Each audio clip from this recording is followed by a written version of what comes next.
Quiero que vayamos directamente a la palabra del Señor. Estamos agradecidos a Dios por todo lo que Dios está haciendo, hermanos, entre nosotros. Esta mañana hemos tenido una hermosa reunión con testimonios muy bellos como lo de esta tarde. Y estamos viendo realmente el obrar de Dios sobrenatural en tantas personas que realmente están viendo milagros como lo que escuchamos esta tarde y esta mañana.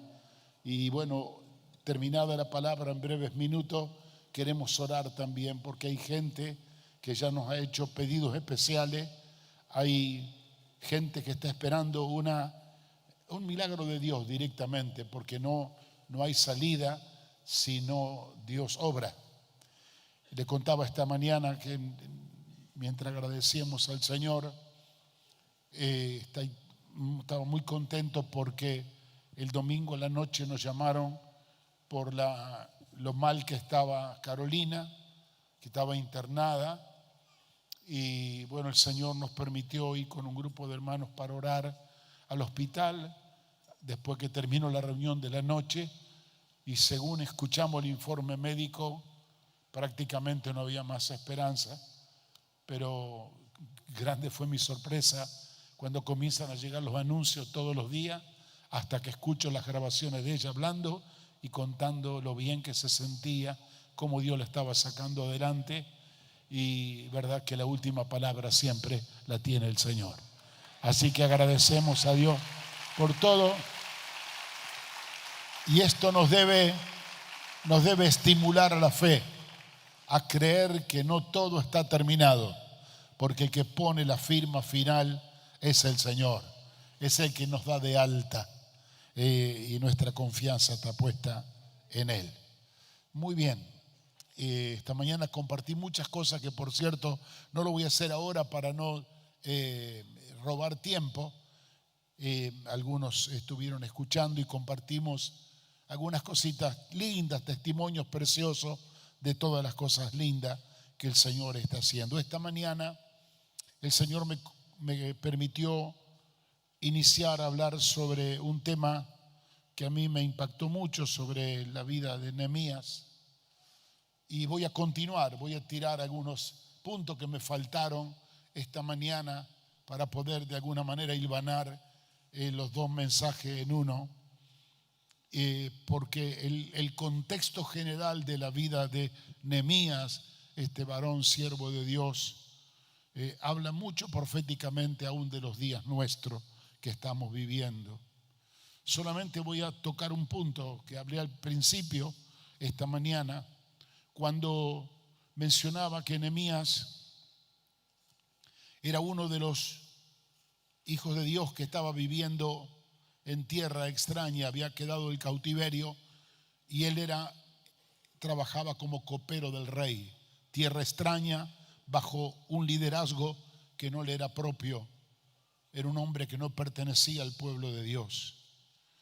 Y el hombre era un hombre fiel, contento, sirviendo al rey y a la nación, a pesar que no estaba en su territorio. Comienza un tiempo de angustia y de tristeza por ver que su ciudad, Jerusalén, la tierra y los pocos que habían quedado, el remanente, estaban viviendo momentos muy difíciles. Entonces el rey le llama la atención por qué lo veía tan apenado y su rostro demacrado, y le dijo: ¿cómo puedo estar yo feliz si mi gente, lo que quedaron en Jerusalén, mi tierra, la ciudad de mis padres, está destruida, en ruinas? El muro que tenía una función muy específica está derribado, sus puertas rotas. Y él comenzó a orar fervientemente por esa situación.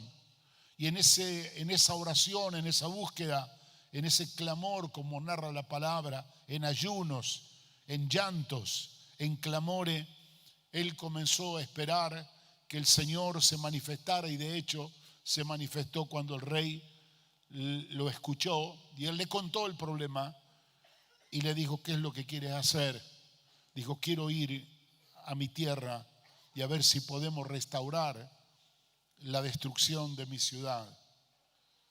Y el hombre encuentra el favor del rey y lo comisiona para ir a su tierra y a trabajar allí para la reconstrucción de la ciudad, específicamente primero el muro.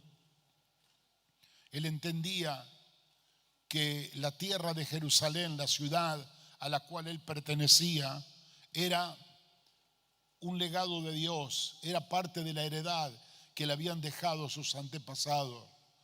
Era la tierra santa de Dios que le había entregado a su pueblo para que aún los sucesores, sus futuros descendientes, pudieran habitar en esa tierra bendita. Y él se sintió muy mal porque el enemigo le estaba robando esa bendición. Y toda esta masa que lo hablé en un rato largo, lo comparé a nuestro tiempo presente. ¿Cuántos de nosotros sabemos que Dios nos ha entregado cosas que pertenecen al listado de nuestra herencia, de nuestra heredad? Y podríamos enumerar tantas cosas. Esta mañana hablé que el Señor nos entregó la ciudad como parte de nuestra herencia y el enemigo vino a destruirla. Hubo tiempos que nosotros creíamos que esto era parte de la herencia que Dios nos entregaba para que en Rosario, para que nuestro país sea lleno de la gloria de Dios. Y las noticias comenzaron a cambiar cuando el enemigo comenzó a traer desastre, destrucción sobre nuestra tierra. Y yo lo que llamaba la atención era que me emocionaba cómo este hombre, lejos de la tierra de él estaba seguro viviendo en el extranjero, con buen sueldo, con un puesto deseado por muchos. Sin embargo, él no disfrutaba de su presente porque sentía dolor por la tierra que había dejado y el sufrimiento de su familia. Y él comienza a clamar por ello, a llorar, a buscar de Dios. Y yo le decía a los hermanos, ¿cuánto nosotros tenemos el sentir como el de Nehemías, que puede sentir dolor y sufrimiento y sentimiento por aquello que fue nuestra heredad? Y nosotros vemos que se nos va como el agua entre las manos y no hacemos nada. O de alguna manera nos quedamos indiferentes, diciendo, bueno, si así lo quiere Dios o esto es la suerte que me ha tocado, está bien. Pero no entendemos como entendía Nehemías que eso le correspondía a su heredad, a su legado, y él tenía que pelear por ello. Y oró y peleó hasta cumplir el propósito que tenía en su corazón, que el Señor le dio como estrategia para ir a reconstruir las ruinas en Jerusalén. Le decía también a los hermanos, nuestra familia, nuestra herencia, lo que Dios nos ha entregado, nuestra esposa, nuestro esposo, nuestros hijos, es la herencia que Dios nos ha dado. Y a veces el enemigo ha entrado, tal vez por negligencia nuestra, y ha caído en un hijo nuestro en rebeldía, otros han caído en adicciones, otros fueron por malos caminos, cayeron presos y comienza una destrucción en la familia que trae conflicto, o la economía, se dividen los matrimonios y vemos que la heredad se nos está destruyendo, está cayendo en ruina. Y vuelvo a preguntarme si se levanta el espíritu de Nehemías en nosotros para poder luchar, pelear, orar, clamar, para que la herencia y el legado que tenemos no se nos pierda. Eso fue lo que mucho me llamó la atención en la actitud de Nehemías. Y él hizo lo que tenía que hacer y al orar recibió el favor de Dios. Y yo te digo una cosa, que si la oración a tu vida trae el favor de Dios, te va a ayudar hasta el enemigo. Porque el rey, que era un rey pagano, hasta él le ayudó para poder hacer las obras de Dios que tenía que hacer. La ayuda vendrá de cualquier lado, pero Dios te ayudará para poder concretar lo que son los sueños de Dios. Porque primero Dios te pone la carga en tu corazón. Aunque parezca que todo está perdido, en Dios nada está perdido, como hablábamos recién, porque Él tiene la última palabra para todo. Me llamó la atención, y lo último que voy a mencionar de esta mañana para poder entrar directamente en el tema, entre todo lo que estaba en ruina, me llamó la atención que él lo primero que hizo fue levantar el muro que estaba destruido, las puertas arruinadas. ¿Y el muro qué función tenía? La ciudad de Jerusalén tenía una muralla todo alrededor, que tuve el privilegio de conocer parte de esas murallas en uno de los viajes que hice a Jerusalén. Son imponentes. Esas murallas cumplían algunas funciones. Número uno, como dije esta mañana, marcaban límites. Límites para que los que vivían adentro de Jerusalén, el pueblo de Dios, ese límite no lo contaminaba con lo que estaba afuera. Adentro se vivía una cultura, la cultura del reino, y no se contaminaban con lo de afuera. El muro marcaba límites, que del límite del muro para adentro habitaba el pueblo de Dios en el mismo territorio, pero del muro para afuera habitaban la otra gente, tal vez sin cultura de Dios, tal vez adorando dioses paganos, pero el muro marcaba la diferencia. Había un límite, había una marca, había una señal que separaba a esos dos pueblos. Y decía esta mañana yo, como dice la Escritura en el Nuevo Testamento, hablando el Señor Jesús, que aunque estamos en el mundo, porque estamos en el mundo, no pertenecemos al mundo. Somos un pueblo injertado dentro del mundo, pero no pertenecemos a él, porque nuestra dependencia viene de Dios y nosotros pertenecemos al sistema del reino de Dios. Nada tenemos que ver con el mundo. El mundo no nos provoca, no nos puede hacer nada. Estamos bajo el cuidado y la protección del Señor, porque así como ellos tenían un muro que los protegía, nosotros tenemos un muro que es nuestra defensa, que es nuestra fe en Dios, y es la que nos sostiene. Entonces, la provocación o la desesperación de Nehemías de levantar el muro era porque urgente había que poner límites. Y por alguna razón también espiritual, no solamente natural, que lo iba a guardar de los conflictos con la gente de afuera. Cuando no hay límites, todo se confunde.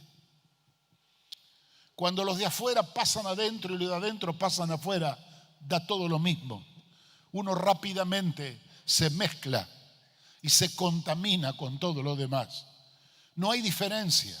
Se habla el mismo lenguaje, se tienen las mismas costumbres, se hacen las mismas cosas, porque al no haber límite, al no haber muro, todo es igual, todo se mezcla. Eso me llamó la atención. El muro iba a terminar con hábitos y costumbres, con formas. Una vez que se levantaba el muro, las costumbres iban a cambiar dentro del muro, porque adentro del muro estaba gobernando el Señor. Y yo le decía a los hermanos en esta mañana que la gran responsabilidad nuestra, según el espíritu de Nehemías, tenemos que aprender a levantar nosotros los muros alrededor nuestro. Hay muros que tenemos que levantar nosotros en nuestra vida, que marcan los límites. Hasta dónde yo puedo y hasta dónde no debo del muro para adelante. Tengo que levantar muros en mi familia, a ser responsable de levantar muros en mi familia. Porque mi familia, aunque vive en el mundo, trabaja en el mundo, estudia en el mundo, no pertenece al mundo, pertenece a Dios. Y ellos tienen que criarse, nuestra familia, entender que somos un pueblo dentro de otro pueblo y que nosotros también tenemos límites. Que no podemos ser arrastrados y llevados de las orejas o de las narices a donde corre el mundo, porque el mundo no es mi atracción es el Señor. Entonces, tenemos nosotros que mirar esta perspectiva. ¿Por qué la importancia de antes de reconstruir las otras cosas internas era la imperiosa necesidad de levantar los muros? Porque esos muros iban a tener varios propósitos. Iba a dar un mensaje afuera, pero también iba a dar un mensaje que hasta aquí una cosa y de aquí para adelante otra cosa. Ustedes allá y nosotros aquí. Afuera una costumbre, acá adentro otra. Afuera un sistema, acá adentro otro. El muro era un lenguaje para propios y para extraños. La Biblia dice que comenzaron a edificar. Él vino con este sentir, recorrió la tierra Pasó toda una noche llorando mientras cabalgaba y veía los escombros, la destrucción. E inmediatamente se puso manos a la obra. Hoy sí vamos a leer algunos textos. Quiero que venga conmigo en el libro de Nehemías, capítulo 2. Vamos a leer primeramente versículo 17. Dice Nehemías capítulo 2, estoy leyendo en la página 470 de la versión nuestra, Reina Valera del 60, la página 470, quien no encuentra Nehemías.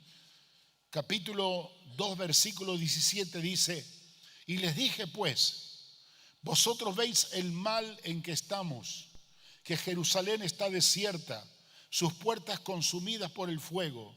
Venid y edifiquemos el muro de Jerusalén y no estemos más en oprobio, porque el muro caído era un mensaje de vergüenza, de oprobio. Levantemos y no estemos más en oprobio. Verso 18. Entonces le declaré cómo la mano de Dios había sido buena sobre mí. Asimismo las palabras que el rey me había dicho, y dijeron: levantémonos y edifiquemos. Así que se esforzaron sus manos para el bien. Pero cuando oyeron Sanbalat, el herodita, y Tobías, siervo amonita, y Gesén, el árabe, hicieron escarnio de nosotros y nos despreciaron diciendo: ¿qué es esto que hacéis vosotros? ¿Os rebelaréis contra el rey? Y Nehemías le respondió: el Dios de los cielos, Él nos prosperará, y nosotros sus siervos nos levantaremos y edificaremos, porque vosotros no tenéis parte ni derecho ni memoria en Jerusalén. Apenas se determinaron a obedecer a Dios, apenas se determinaron a echar caminar la voluntad de Dios, ¿quién se levanta primero? Los enemigos. Hasta aquí todo el mundo es bueno, todos somos amigos, salto los escombros, vengo, voy, hablamos lo mismo, hacemos lo mismo, tomamos mate juntos, choripán juntos. Pero cuando comienzan a levantar el muro, los primeros que se levantan son los enemigos del reino. No querían que haya límites, no querían que haya divisiones. Ellos querían ser parte de algo del cual no le correspondía, y cuando les manifestaron el enojo, Nehemías directamente le dijo: ustedes no tienen parte ni suerte en esto que tiene que ver con nuestra heredad. El Dios del cielo nos prosperará, Él nos ha favorecido y nos levantaremos y edificaremos. Qué hermoso vivir en esta determinación, que no nos asustan las amenazas de ningún punto, todo por el contrario, a veces estas cuestiones nos inspiran para seguir un paso más adelante. Mire lo que dice en el capítulo 4, por favor leamos ahora, página siguiente, del versículo 1 al 4.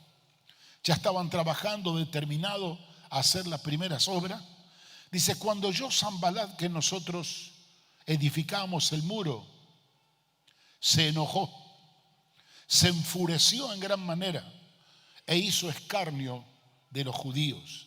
Hasta ahora eran todos amigos, todos vecinos, compañeros. Cuando uno comienza a levantar la vara y a marcar la diferencia de nuestra fe, de nuestro testimonio y de los planes que Dios tiene con nosotros, de alguna manera se endiablan todo y empiezan a manifestar que están directa o indirectamente en contra de los principios de Dios.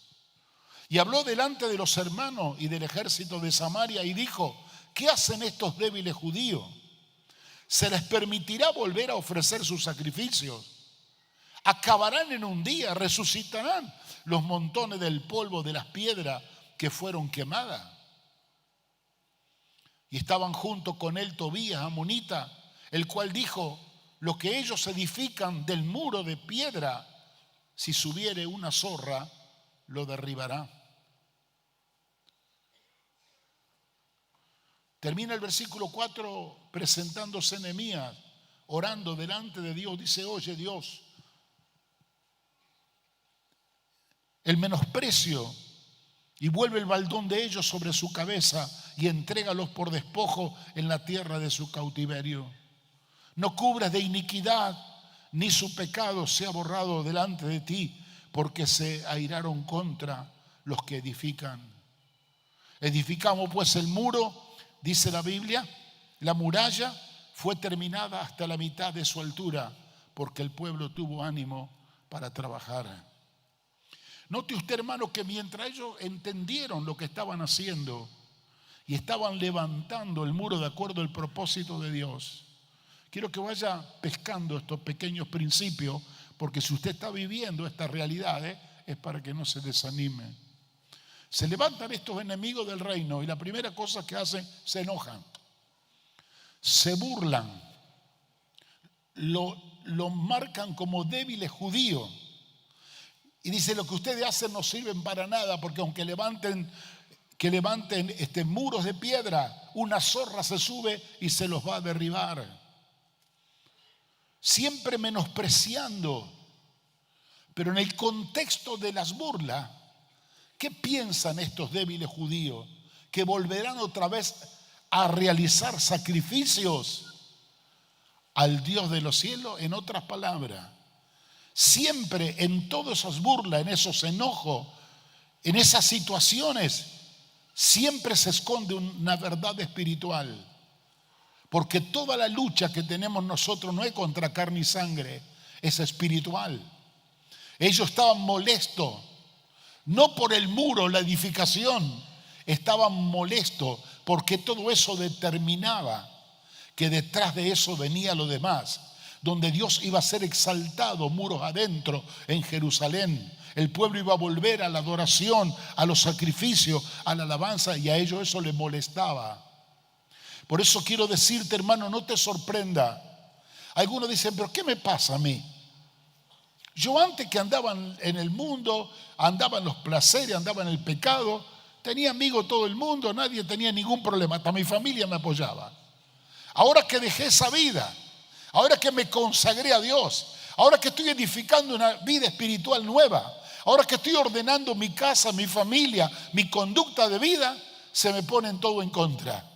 Claro que sí. Chocolate por la noticia. Porque detrás de todo que parecen que son tu gente amiga que te apoya, tus familiares, hay cuestiones espirituales que son contrarias a lo que tú estás haciendo.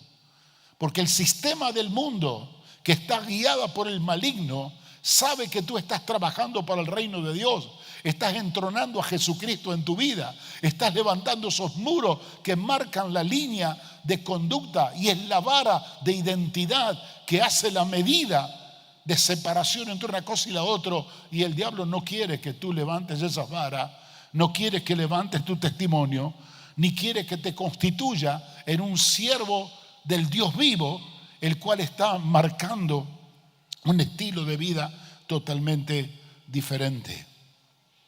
Por eso venían los reproches, venían las burlas, los desprecios y el enojo de parte de los demás. Así que si tu familia se enoja contra ti, compañero de trabajo, viene en burla, no te sientas mal con ellos. Y no creas diciendo, ¿qué le pasa a este loco que antes me quería, no te quiere más? Es un problema de lucha espiritual. Ellos perciben el olor de vida que tienes adentro, percibes el aroma de Cristo que tienes adentro, y cuando ellos no tienen a Cristo, el testimonio interior o espiritual choca. Por eso, estar preparado para eso también. Entonces esto se constituye en una guerra de palabras.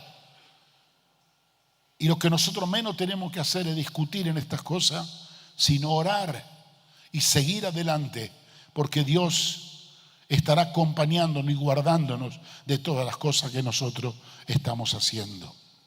Fíjese lo que dice el verso 7.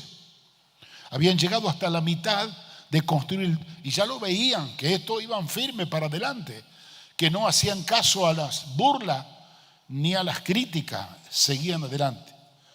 Pero aconteció, dice el verso 7, que oyendo Sanbalat y Tobía y los árabes, los amonitas y los de Asdod, que los muros de Jerusalén eran reparados, porque ya los portillos comenzaban a ser cerrados, se encolerizaron mucho y conspiraron todos a una para venir a atacar a Jerusalén y hacerle daño. Les llamo la atención a dos cosas que me provocó una atención. Al principio era Tobías y Sanbalat. Ahora están Tobías, Sanbalat, los árabes, los amonitas y los de Asdod. Se iban agregando más enemigos. Parece que más se va consagrando, más va levantando el testimonio de Jesucristo en los ámbitos donde usted se mueve. Parece que la fuerza del enemigo se va no solo resistiendo, sino se va levantando. Dice que cuando vieron que ellos tenían la obra avanzada y vieron que hasta los pórticos habían llegado, se encolerizaron mucho y conspiraron todo para venir a atacar a Jerusalén y hacerle daño. ¿Sabe que el enemigo cuando actúa, usted no entiende razón?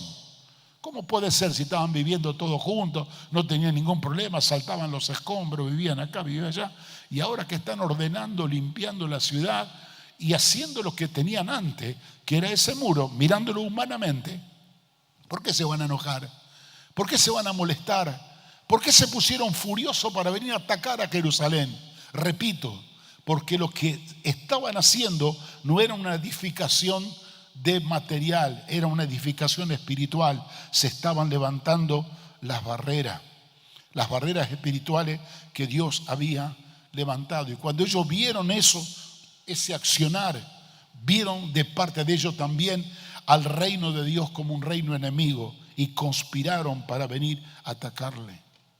Así que vuelve verso 9, Nehemías a orar y dice: entonces oramos a nuestro Dios por causa de ellos y pusimos guarda contra ellos de día y de noche. Pero note usted, hermano, un texto tremendo también, porque acá está la radiografía de nuestra vida.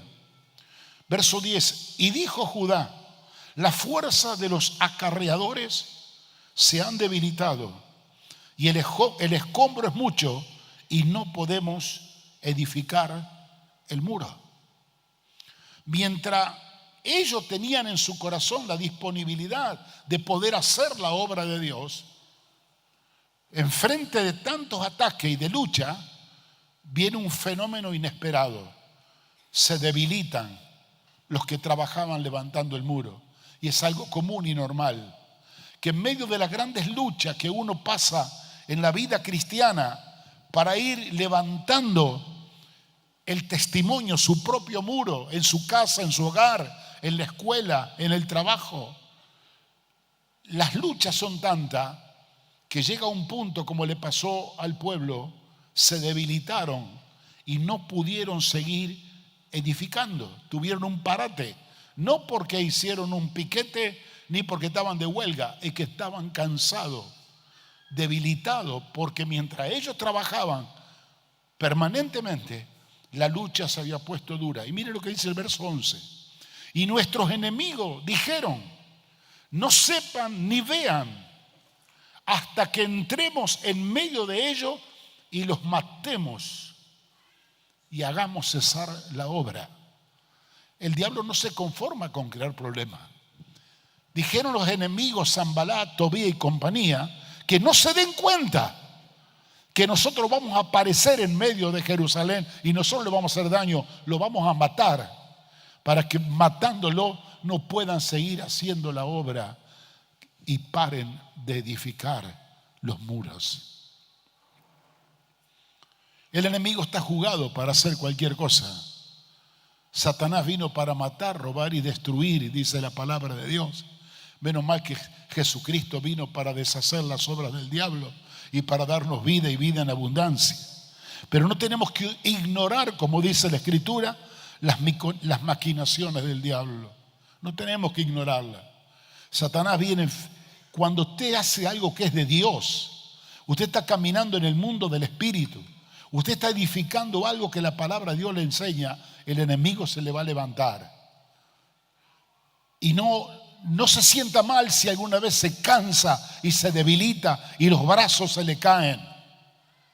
quiero decirle que mientras usted está en ese estado, Satanás sigue pergeñando cosas para poder destruirlo. Pero me gusta esta historia porque aquí nos enseña principios hermosos. Dice el verso 13, entonces por las partes bajas del lugar detrás del muro y en los sitios abiertos puse al pueblo por familia con sus espadas, con sus lanzas y con sus arcos. ¿Qué hace? Mueve la estrategia. Nehemías, como la obra no estaba terminada, esto lo dije esta mañana, en los espacios del muro colocó familias para que velaran la familia en esos espacios mientras se estaba construyendo el muro, pero con un agravante.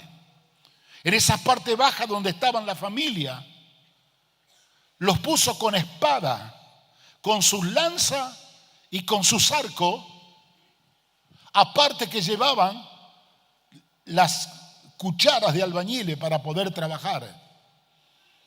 O sea que el pueblo ahora no solamente eran los edificadores, se constituyeron en guerreros, porque mientras edificaban, estaban preparados con sus armamentos, espada en la espalda y también todo tipo de armamento de la época para defenderse, porque sabían ellos que el enemigo iba a entrar, lo iba a sorprender para venir no solo a molestar a Jerusalén, sino a matarlo a ellos.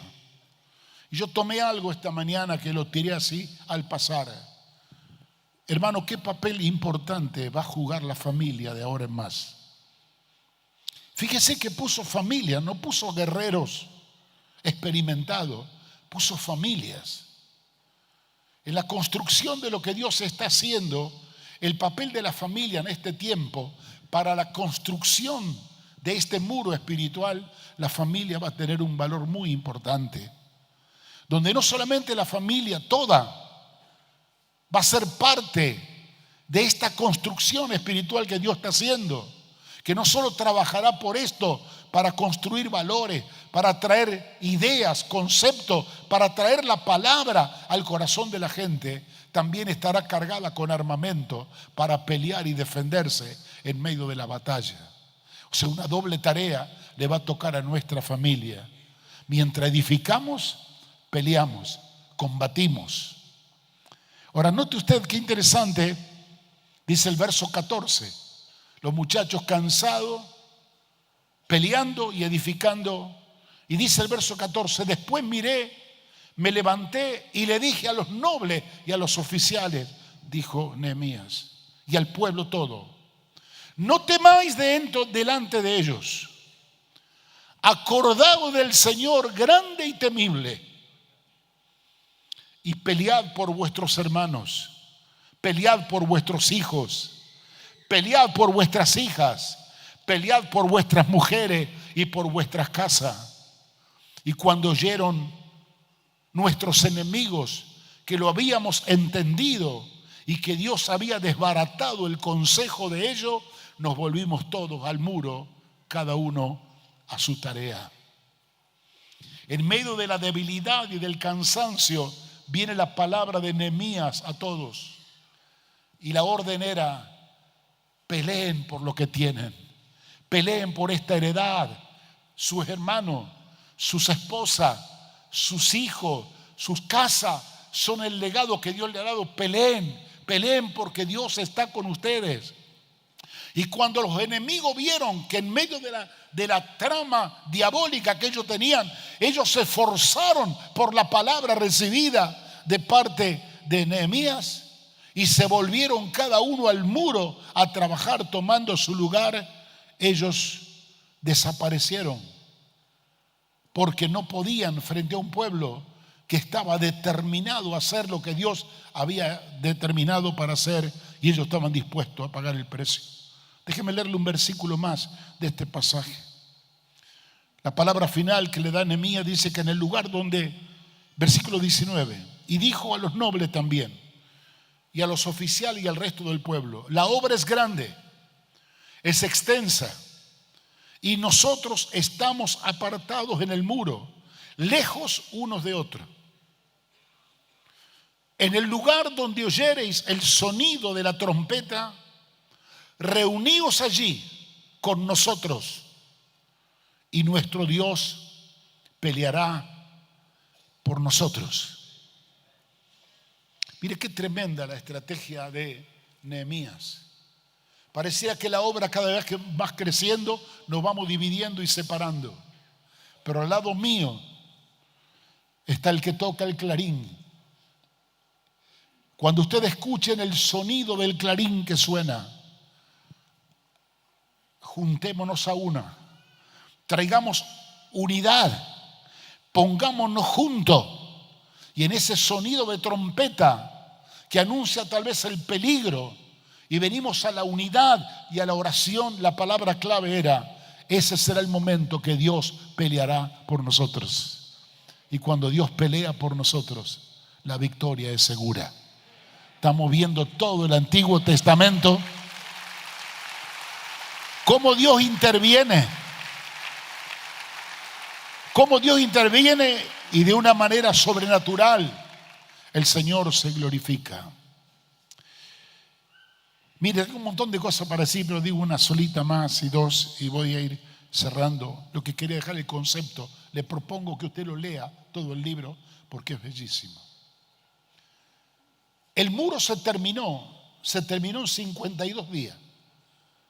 Mire, sin tener máquinas especiales, un muro tremendo que rodeaba la ciudad de Jerusalén.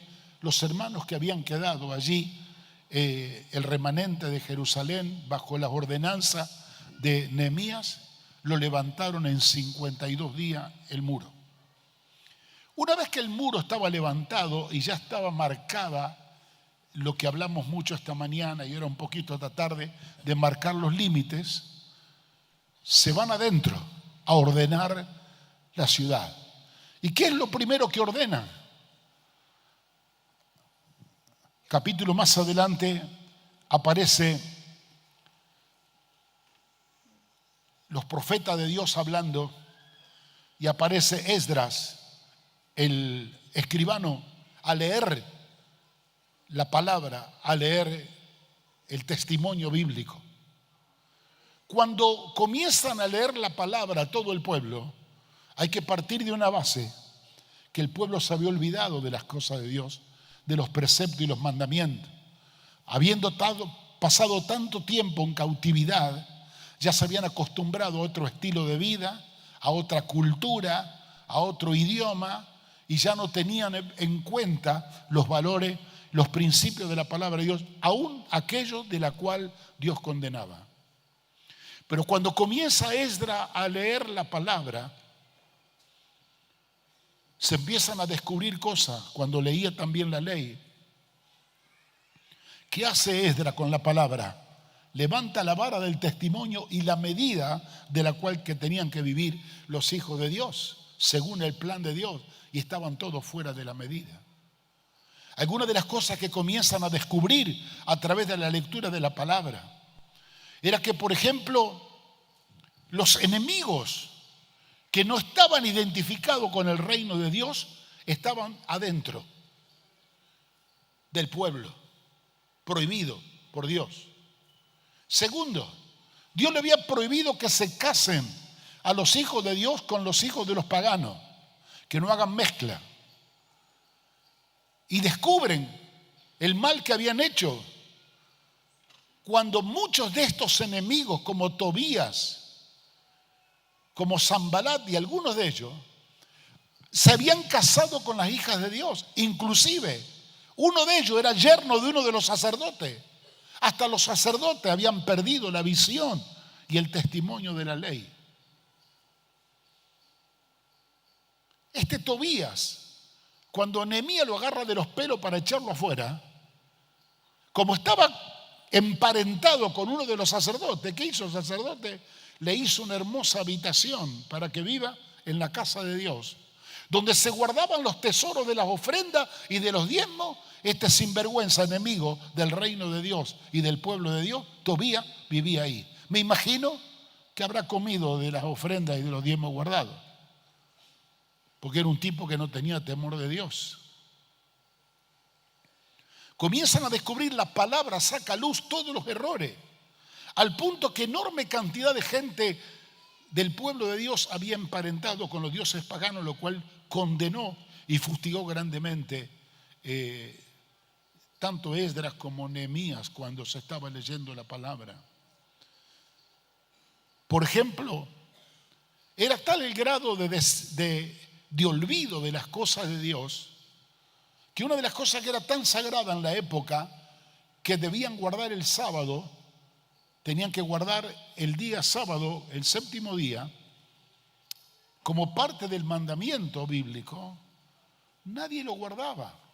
Vendían, trabajaban, levantaban negocios a las puertas de la ciudad, al punto que Nehemías lo exhortó que no venga nadie el día sábado, porque no iba a salir el pueblo para negociar con ellos. Y ellos venían igual, una rebeldía donde la palabra de Dios había perdido el efecto totalmente de lo que debía producir eso. ¿Qué hace la palabra? Trae una luz e ilumina el estado y la condición de ellos. Y viene un tiempo de arrepentimiento y de cambio. Comienzan a ubicar las cosas en su lugar. Sacan toda la basura que tenían dentro, la tiran afuera. Sacan a los perversos en medio del pueblo de Dios. Empiezan a ordenar otra vez el culto de adoración al Señor.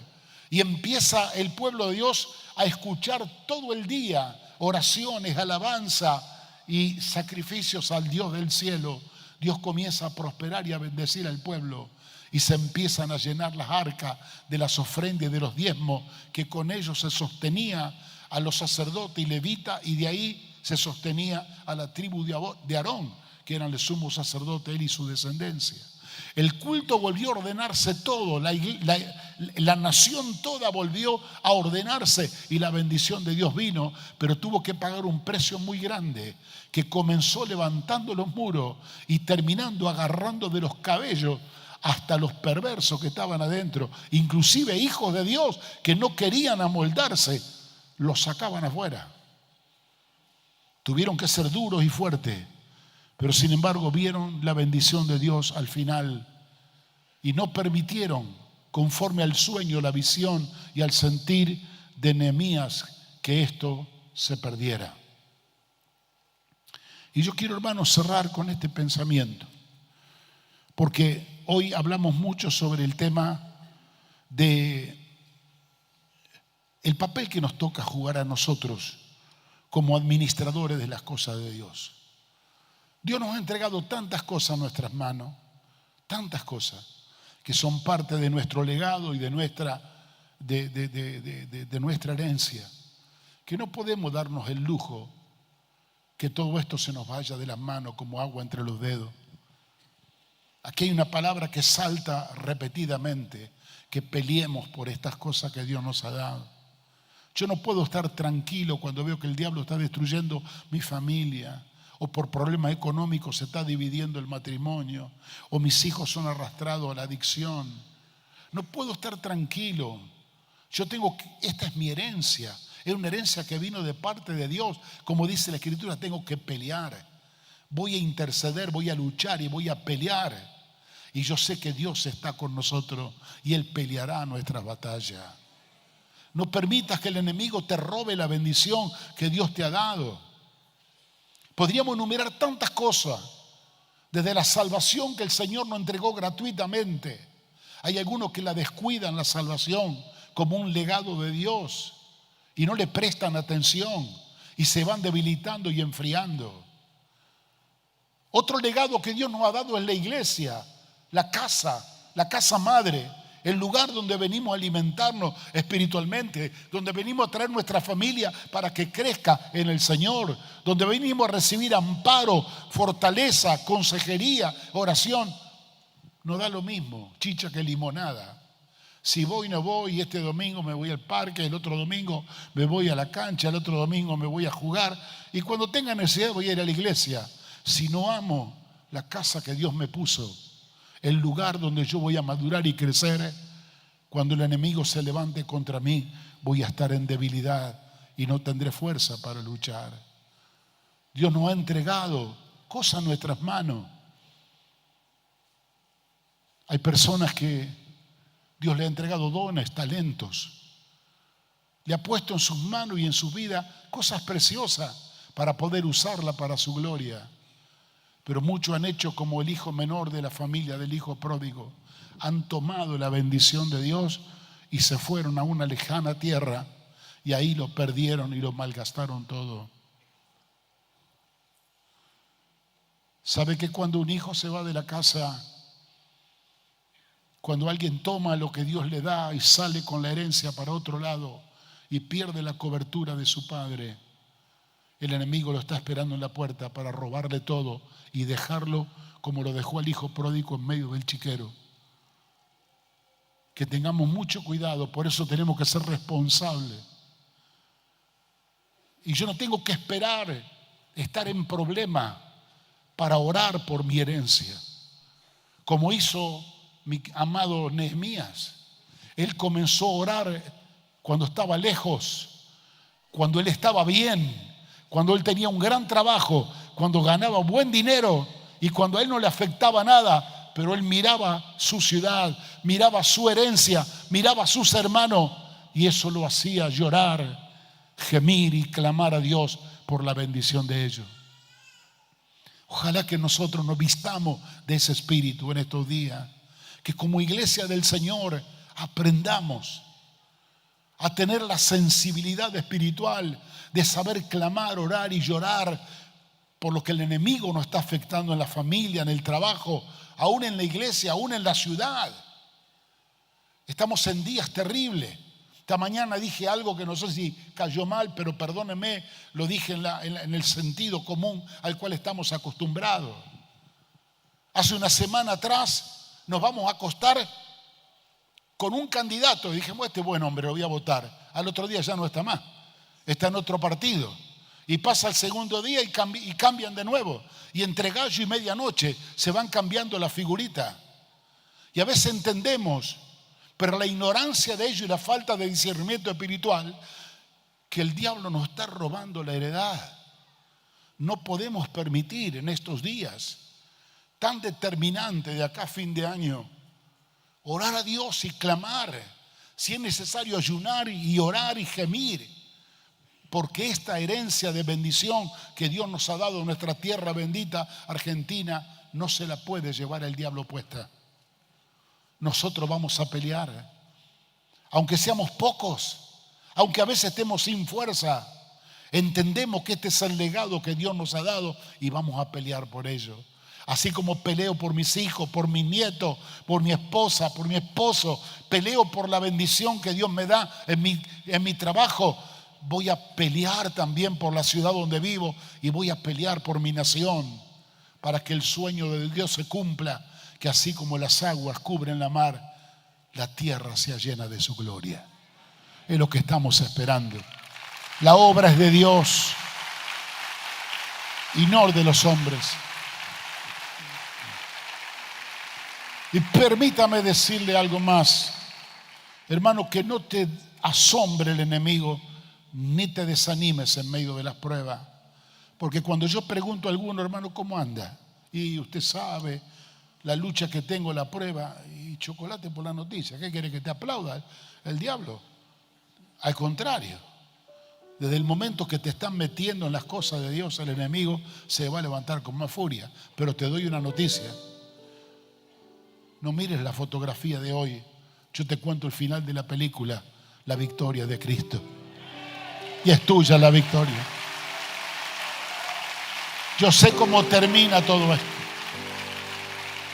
El Señor levantándose sobre nosotros. Cuando escuches el sonar del clarín. Hoy el clarín está sonando a través de su palabra. Acércate, únete.